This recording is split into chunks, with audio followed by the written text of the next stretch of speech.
This is Bangalore Headlines, your source for the latest news and alerts from across the city.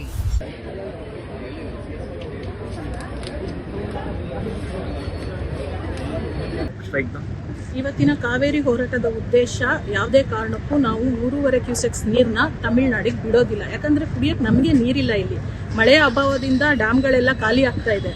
ಹಾಗಾಗಿ ನಮಗೆ ಕುಡಿಯಕ್ಕೆ ನೀರಿಲ್ಲ ಅಂದಾಗ ನಾವು ಯಾವ ಕಡೆಯಿಂದ ಬಿಡೋಣ ಹೇಳಿ? ಅದಕ್ಕೋಸ್ಕರನೇ ಇವತ್ತಿನ ಹೋರಾಟ ಶಾಂತಿಯುತವಾಗಿದೆ. ಇದೇ ರೀತಿ ಏನಾದರೂ ತಮಿಳುನಾಡಿಗೆ ನೀರು ಬಿಡಲೇಬೇಕು ಅಂತೇಳಿ ಏನಾದರೂ ಕಾವೇರಿ ನೀರಾವರಿ ಸಮಿತಿ ಏನಾದರೂ ತೀರ್ಮಾನ ತಗೊಂಡ್ರೆ ನಮ್ಮ ಹೋರಾಟ ಉಗ್ರ ಆಗುತ್ತೆ. ಹೆಂಗೆ ಇದು ಇವತ್ತಿನ ಹೋರಾಟ ಅಲ್ಲ, ಒಂದು 40-50 ವರ್ಷದಿಂದ ಆಗ್ತಾ ಇರೋ ಹೋರಾಟ. ಈ ನೀರಿನ ಸಮಸ್ಯೆ ಬೆಂಗಳೂರಲ್ಲಿ ಹೇಗಿದೆ ಅಂತಂದ್ರೆ ಅದು ಗೃಹಿಣಿಯಾಗಿ ನನಗೆ ಗೊತ್ತಿದೆ. ಮನೆಯಲ್ಲಿ ಯಾವ ರೀತಿ ನೀರಿನ ಸಮಸ್ಯೆ ಆಗುತ್ತೆ ಅನ್ನೋದು ನಮಗೆ ಗೊತ್ತಿದೆ. ಅಂಥದ್ರಲ್ಲಿ ನಮಗೆ ಕುಡಿಯೋಕೆ ನೀರು ಇಲ್ಲದೆ ಇರುವಾಗ ನಾವು ಹೇಗೆ ಬಿಡಕ್ಕೆ ಸಾಧ್ಯ ಆಗುತ್ತಲ್ವಾ? ಹಾಗಾಗಿ ತಮಿಳುನಾಡಿನ ಮುಖ್ಯಮಂತ್ರಿ ವಿಜಯ್ ಅವರು ಹಾಗೂ ನಮ್ಮ ನಾಡಿನ ಮುಖ್ಯಮಂತ್ರಿ ಮಾನ್ಯ ಡಿ ಕೆ ಶಿವಕುಮಾರ್ ಅವರು ಇಬ್ರು ಸೇರಿ ಒಂದು ನಾಡಿಗೆ ಒಳ್ಳೇದಾಗುವಂತ ತೀರ್ಮಾನ ತಗೊಂಡ್ರೆ ಒಳ್ಳೇದಿರುತ್ತೆ. ಇಲ್ಲ ಅಂದ್ರೆ ಈ ಕಾವೇರಿ ಹೋರಾಟ ಉಗ್ರ ರೂಪಕ್ಕೆ ಹೋಗುತ್ತೆ ಅಂತ ಈ ಮೂಲಕ ಹೇಳಕ್ ಇಷ್ಟಪಡ್ತೀನಿ. ಧನ್ಯವಾದ.